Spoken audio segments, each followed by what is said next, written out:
Hi, Charlotte. Thank you so much for coming to the Make Life Rich movement. Thank you so much for having me.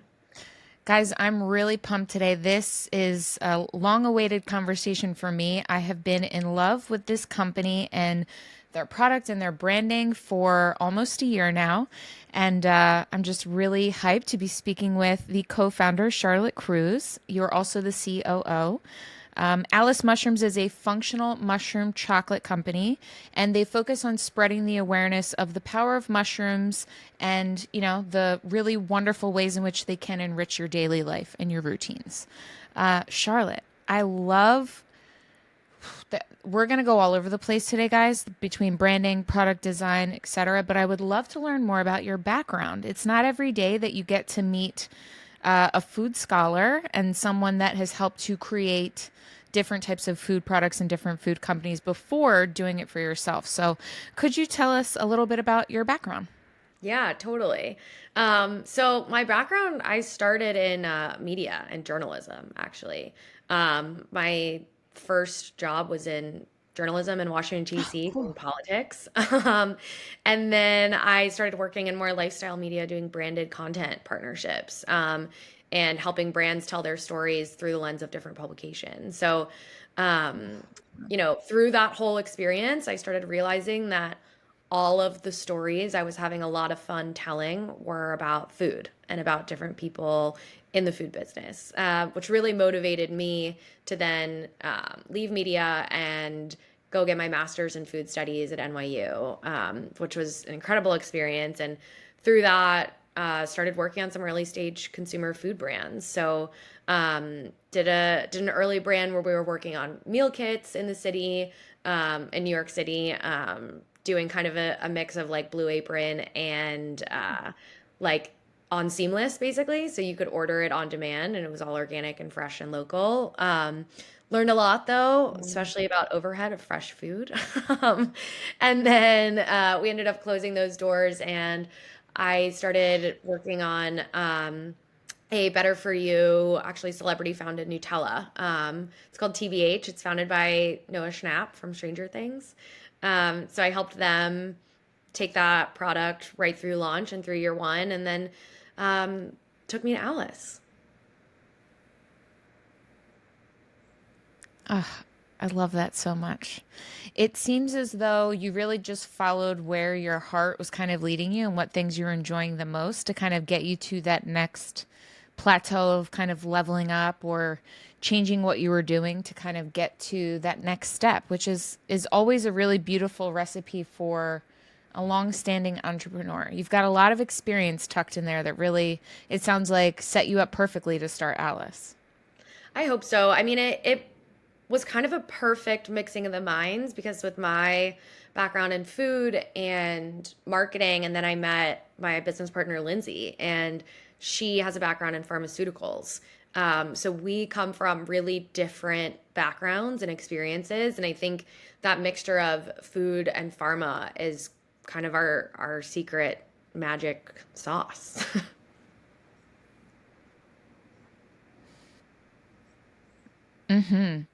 There's a lot of man, we're going to unpack all of that, but I do love that you kind of point out that the combination of the two is kind of a really winning recipe. Like you're both well versed in such different things, but they do kind of hover around the same procedures and there is a lot of details going into specifics and sourcing and materials, and it's cool that the two of you were able to come together and kind of bring from your perspective the wellness aspect, what you learned from working with different brands already, and her side of things, which were a little bit more maybe data driven and focused on, I guess, pharma's its own beast. So I'm sure she had to deal with a lot in pharma. But what led the two of you to focusing on mushrooms as the thing that you wanted to start kind of manipulating and playing with and formulating with? Yeah. So Lindsay, it was her original concept. So as she got further in her career in pharma, she just became more and more disenchanted with pharmaceuticals as just a broad industry. And I think for herself started looking at natural alternatives to pharmaceuticals and started researching what she could take to, that's non-habit forming and that can help enhance your life over time, not create a dependency or create something that turns into a crutch, right?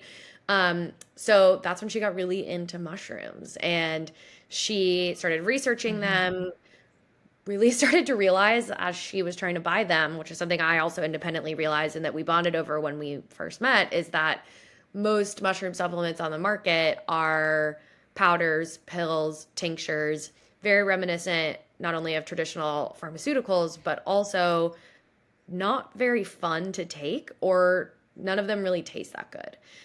So selfishly, she was like, I want to make a product that I can take so that I can get the benefits of these mushrooms in a way that is enjoyable for me. Um, so it really, like, right from the Mhm. get-go was always mushrooms and Mhm. always chocolate. We're riding that line of how can we make this an enjoyable and delicious experience and also an effective one.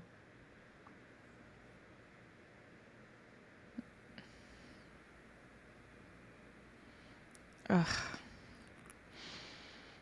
It's definitely one of those combinations that I, as a mushroom user, really enjoyed and just automatically made a lot of sense to me. In fact, I thought somehow, some way, I had found a psychoactive brand on Instagram. Like you're very tongue in cheek with your branding. It's so clever. It's honestly, I love that one lends to the other because if you're willing to give magic mushrooms a try, you're probably way more than willing to start messing around with neurotropics and adaptogens and like trying to, get into that longevity lifestyle repertoire of like bringing mushrooms onto your plate, like making it something that you're using daily. So it made total sense to me to pair it with chocolate, but I would imagine that with these two very delicate, very decadent ingredients on the business side of things, there had to be a ton of parameters that you had to really pay attention to with sourcing and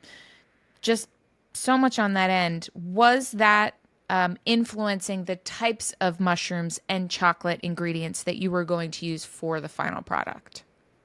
Yeah, I mean, from day one, it was always dark chocolate. And it was finding the highest quality dark chocolate we could use. My background, I particularly spent a lot of time studying organics and sustainable sourcing and sustainably grown food. So getting a really high quality organic certified dark chocolate was always kind of the number one priority on that end.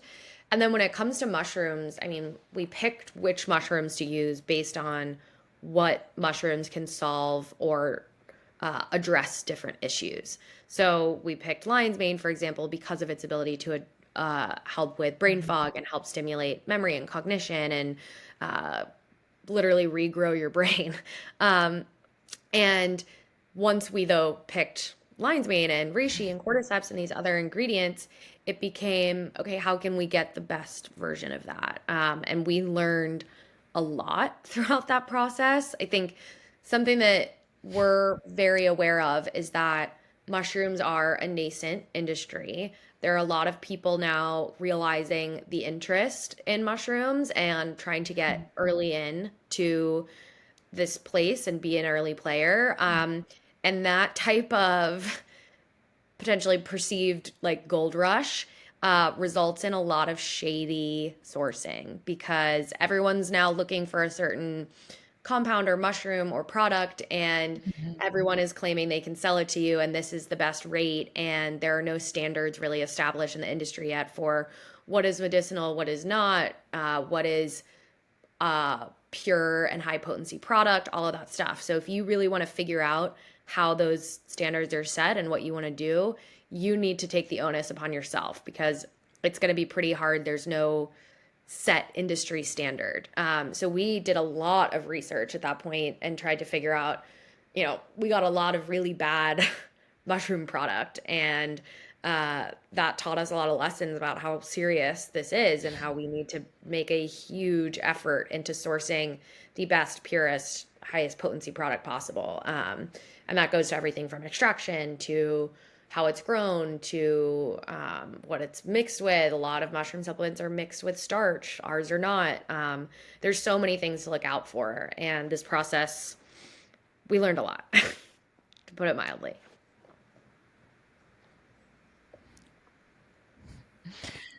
Whew, ladies after my own heart. I love the nitty gritty of the details. I too have a background in pharma. I was director of marketing for a young pharma company that was based out of Philadelphia for their US division. And I learned a lot about sourcing raw materials, active ingredients. And you guys, when we state that it is the Wild West, okay, it is the Wild West. And that applies to food, to anything you're putting on or in your body. There's a chain of sourcing of supply that has to happen. And you better hope that the company you chose to purchase really cared about you in the long run and created really impeccable standards for themselves rather than relying on what's available and given to them.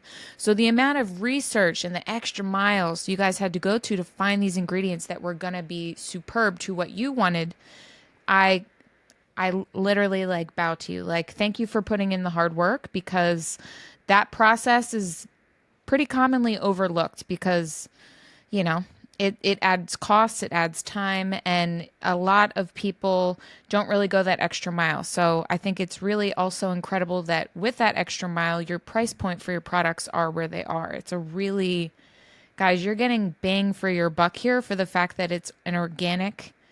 Well, I'm calling it a treat. It's a treat. It's just a treat that's good for you.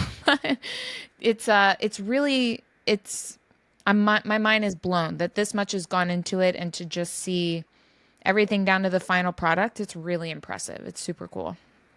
Thank you so much. I mean, price was really important to us. Accessibility in general, in all senses of the word, is very important to us.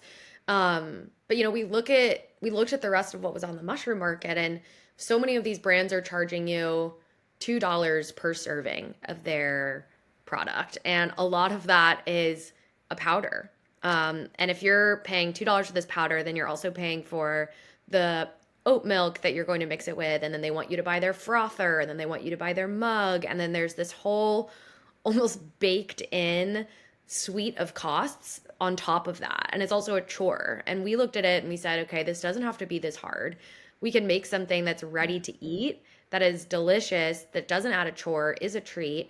And we're at $1.80 per serving, and our sourcing is better than most of those places that are charging you $2 a serving.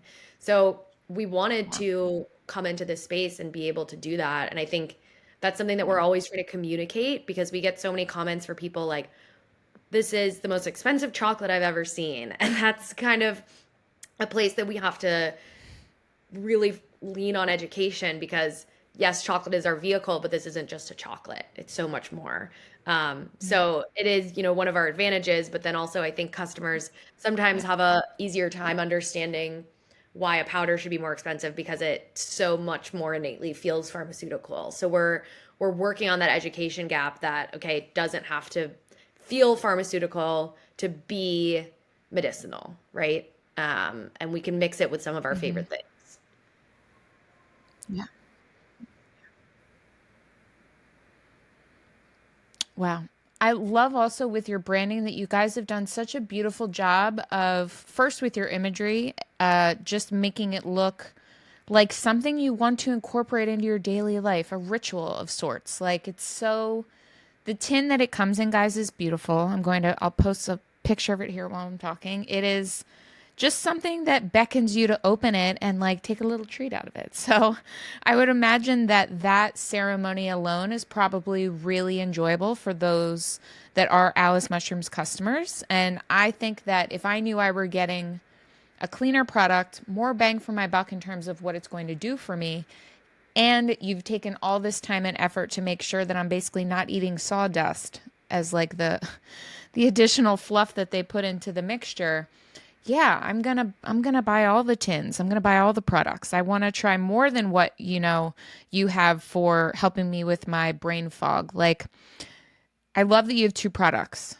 I love that, just to get everyone on the scale of being introduced to the product, understanding what it's can be used for. I love that you chose one to get you started in the day and one to wind you down at night. So, could you tell us about your two products and what decision making kind of went into them being both, serving the end result that they do? Was that a very deliberate choice, or was it just kind of based off of the mushrooms that you wanted to use and their effects? It was a lot of things. I think to be most transparent, it was what we wanted. Um, we wanted to formulate for what we were struggling with most. And, Lindsay being the first one in there, she was like, I need help with sleep and I need help with focus. So that's where it all started. And we wanted to, like you're saying, launch with a really tight list, a tight number of products. We didn't want to come out of the gate like, here's the Alice Pharmacy and here's 20 things that we can help you address. We wanted to do a couple things and do them really well, which is why we started with these two products. It took us 2 years to formulate them. Now we're a little wiser for the wear. So it's not going to take us 2 years to formulate new products, but it is still going to take, a considerable amount of time. And that's not because we're slow. It's because we are putting in a lot of effort. And wanting to make sure that we're getting the taste, the texture, and the efficacy all there. And then also addressing things that are tangible feelings. Because the thing with Alice is we always want to create feelings for our customers. So you won't see things come out of Alice that are, for example, like Yeah. a hair growth supplement. And that's great, but we all take those anyway, and I have all these other supplements that I take that don't elicit feelings, but our lane is really what can you feel and what is going to make a difference in your daily life in a way that your mind and body will notice.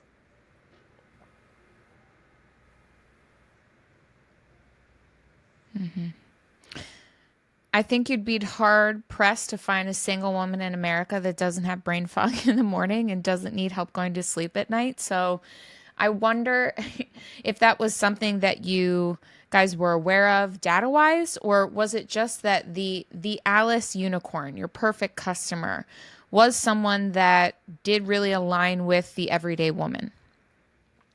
Yeah, it just happened that way. I think that's kind of the beauty with formulating and creating a brand that you want. Because we're all unique, right? But we're all kind of the same. So if there's something that we want to see in the market that we're not seeing, chances are if you make it, people will want it because a lot of people are similar to you and to me and to everyone around. So I think that's kind of the secret sauce is don't think about what other people want, think about what you want and then make it. Yeah. Yeah. I love that. And the self-serving aspect is one that I kind of believe is the secret sauce for those brands that really do go the long distance because they don't need to rely on trends, and people are people and they change with the market evolving and growing and new products coming into play. So it does lead to, as you said, those people that aren't really following the guidelines of what this industry kind of needs to really rely on in order to keep a good product standing across the board. So I really do enjoy that you guys are just really focusing on what you know you need and what you want, because there's just such a high likelihood that there are other people out there looking for, at the very least, an organic product that's easy to take on the go, throw it in their bag or their purse, keep it in the car, and it's just another way to habit stack and to make sure that they're taking care of their wellness and their health without having to go the extra mile to do so, which to me feels really important. You want the efficacy to be something that's easy to deliver. You don't want, as you said, to give them a suite of things they need to purchase and add on to in terms of work. But I just love that I don't have to do any dishes in the morning to get that jolt that I would get from like a energy shake or some type of coffee concoction that I would make. You are going to get the same exact thing, and it's so efficient. It's just really impressive. I am sorry to stand so hard, but I love everything you guys have done, and you just keep continuing to impress. Now, I want to pull out for everyone that your 1 year anniversary will be one day after this episode airs. So tell me what the first year, we'll call it a year for the interview. What has the first year of business with Alice Mushrooms felt like for you? Has it, been something really familiar to what you thought it would feel like, or what was this like for you emotionally? Oh man, there's probably 2,000 emotions that I've been through that I didn't even know existed in the last year. But it's been a dream. I think you never know what it's going to be like until you do it, and there's kind of no way to prepare yourself for it. We have both just kind of we've gone in head first and just taken every step kind of as it comes. I mean, I always like to say, so I got married last October on October 1st, and then we launched the business on October 20th. So what I like to say is that I married my husband, my business partner, and my business all in less than 3 weeks. And that's really what it is. Like you are marrying your Oh. business partner and your business in a way that comes with all of the joy that you can imagine, and also a lot of all of the things that you're like, oh my god, I didn't even know this could go wrong, and now it's gone wrong, right? But it's Mhm. been an absolutely incredible year. It's felt like a dream in so many ways. We've been growing so quickly that we're really just trying to keep up, which is a really exciting problem to have. And as we look to this next year, I mean, it's just how can we keep this up? How can we keep building community? How can we build our team in an effective way? How can we set us up for long-term success? Because there's so much that happens so that you can get to 1 year. And then once you've made it to 1 year, it's okay, what do the next 5 years look like? Because you can't even think Mhm. that long term before you're a year in because it just all still feels so surreal. So now Mhm. it's very much like, okay, what does the long term of this business look like? And that's a real shift to make. Yeah, for sure. And it's honestly something that I bet feels pretty surreal coming from this being almost something. The business itself sounds like it kind of just came really serendipitously to the both of you, which I always enjoy those stories the most because your life had to grow and evolve alongside and around and within this business becoming what it was before launching into, it being in business for a year. So it's it's really special that that is the experience that you've got to have because it does, I think until you become a business owner, you don't realize how much of your life, as you said, with your business partner would be lived. It's like you're kind of splitting time with your husband and then your business partner. So to have it be with someone that is also just like so much on the same page as you must be really cool. It seems like you guys have a really beautiful working relationship and you're covering all the bounds. You've all got your area that you're very well versed in. And it seems like it just led to a really beautiful marriage, as you said, to kind of bring this product front center on the stage for the whole world to just devour because, man, your branding, even if you didn't think you wanted to try mushrooms, your branding is very much going to make them push purchase and have that puppy come to the house and give it a try because it's so inviting. It really does.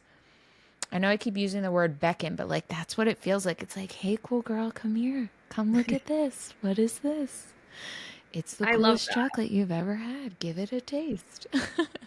um, so tell me, it's like it's the craziest thing. It's so like it's like the cool older sister friend. Like when you were older and you're like, when I grow up, I want to be like that. Like the vibes it evokes are just comfortable, refreshing, and hip. It's hard to nail. It really is. You guys, you'll see. I'm going to share tons of their imagery and branding to promote this episode. But and you're going to go check the show notes and click through all of their links and see all the things. But please tell me everything and anything that was the branding creation process because it's phenomenal. It's just so freaking cool. I hope you guys like enter yourselves into awards for your branding because it's spot on. It's killer. Thank you. Yeah, the branding genius has really all started with Lindsay. She, before we met, she had already gotten the logo, and she had gotten the um, initial design for the tin. And I mean, Lindsay's just got this seriously major genius branding gene. And the idea behind the tin, which we love, and the logo is like you're saying, it feels like this cool thing that you want to have on you, and then you get to have it on you because the tin is portable. It's always this idea of, okay, when you open a chocolate bar, it's kind of like, okay, it's open and I just undid the wrapper and it feels like something I'll probably just consume within the next day or two. Whereas we're giving you a product that takes 2.5 weeks to consume if you're doing one dose a day. Mm-hmm. So having that ability to open something up, close it, something Lindsay really always loved was the auditory aspect of opening up the tin, hearing it click open, and then rustling in the wrapping in there, and then closing the tin again and hearing it click close is one of Mm-hmm. those almost Pavlovian um, experiences that you can have every day that says, okay, I hear the sound of the tin opening and closing. I know it's time for my energy chocolate. Or it's like this opening the tin, if you're taking nightcap, kind of signals in an auditory sense, it's time for bed, right? So, how can we build in these extra moments around just even the product design to be Mm-hmm. really special and part of people's daily routines? And then the Mm-hmm. branding itself, it all came from a lens of, to go back to what I was talking about earlier, is accessibility. And I think a point that you really hit on is people who have never tried mushrooms before. That's a lot of who we're appealing to because not everyone has tried functional mushrooms. A lot of people don't really even know what functional mushrooms are. A lot of people think functional mushrooms can make you trip or Mm-hmm. induce a psychedelic experience, which isn't true. And there's Mm-hmm. so much mycophobia that goes around where people see this is a mushroom and I'm scared of it and I don't want to try it. I mean, I live in downtown New York City and I have friends who've watched me build this business and they're still like, is your chocolate going to make me trip? And I'm like, how can you not know that at this point? And that's like a downtown New York City, 30-year-old educated female consumer, right? So that just speaks to how much education needs to be done around functional mushrooms and how much fear there still is around mushrooms as a category. So by making our branding feel accessible, by making it feel like something you want to learn more about, like Mm-hmm. something that you want to have on you, like something that seems friendly and intriguing, that was really important for us to bring people into the mushroom fold who might not feel as comfortable, having a product that looks really psychedelic and they might be scared of that. Mm-hmm. Mm-hmm. I love too that because the brand is so good, in essence, it's pivoting people away from the propaganda of mushrooms as a category in totality, whether they're just functional or regular good old portobellas or psychedelic, like the word mushroom unless you're obsessed with eating them like for dinner, mushrooms don't really evoke any kind of joy. I don't think they spark too much joy for people who haven't experienced with them and enjoyed them psychedelically. And I will say, I'm someone that has taken the last 7 years of my life to really focus in on health, longevity. I had some autoimmune issues about 7 years back. It took a lot of work to heal myself from within, and functional mushrooms played a really big role in that. But as you'd stated, the best way to get them down in the cleanest manner possible never tasted good. And to be honest, I don't really like eating mushrooms as a food group too much. Like the taste just doesn't rock for me. And I'm also one of those people that can pop psilocybin like potato chips because it tastes good to me. So, there's like this very weird amalgamation of my feelings for mushrooms in my head. And when I tried your product, I forgot for a second like what I was even doing because the first thing that hit me was the chocolate. I had the daytime product. There was definitely a reminiscent taste or vibe of some type of functional mushroom, but in no way, shape, or form did it overpower the chocolate. It more complemented it. From like a food perspective, it was opening my palate. There was a ton of taste going on, which is nothing, guys, that you expect from a, what is it, an $18 product? Like there's just 29. Yeah. the experience topped off and felt like I was in Switzerland. 29 a 10, 29. Even then, like it really does give an experience while eating it. And I did enjoy that throughout the time of the tin, I felt better. Every day was like a new day. And it's not at all like microdosing psilocybin to where you get that, mental.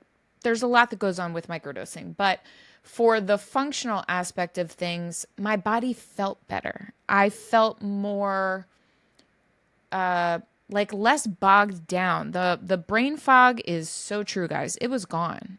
It was gone. Like it was almost like shocking because I'd notice it and I'd be like, wow, like I'm really feeling on point right now. Like this is cool. And it was chocolate. Like I got to start my day off with a piece of chocolate with my coffee. Like this is amazing. Um, Tell me what went into the formulation period because it had to be a doozy. You've got all these different things you need to focus on, the chocolate, the mushrooms, and making sure you're getting all the goodies out of it that you need to. How did you decide on it being a square and not like maybe a round little ball? Like what went into creating the actual product through the formulation process? So much went into it. We had, I mean, it originally started actually the product design. We wanted to have each square actually be a little mushroom and our mushroom icon. So it would look exactly like our mushroom logo, but just be chocolate. Um, and we had little molds made and we were so excited. We were going to stack them in the tin, but this was also a Hmm. rookie mistake as first time founders is we were like, that's definitely doable at scale.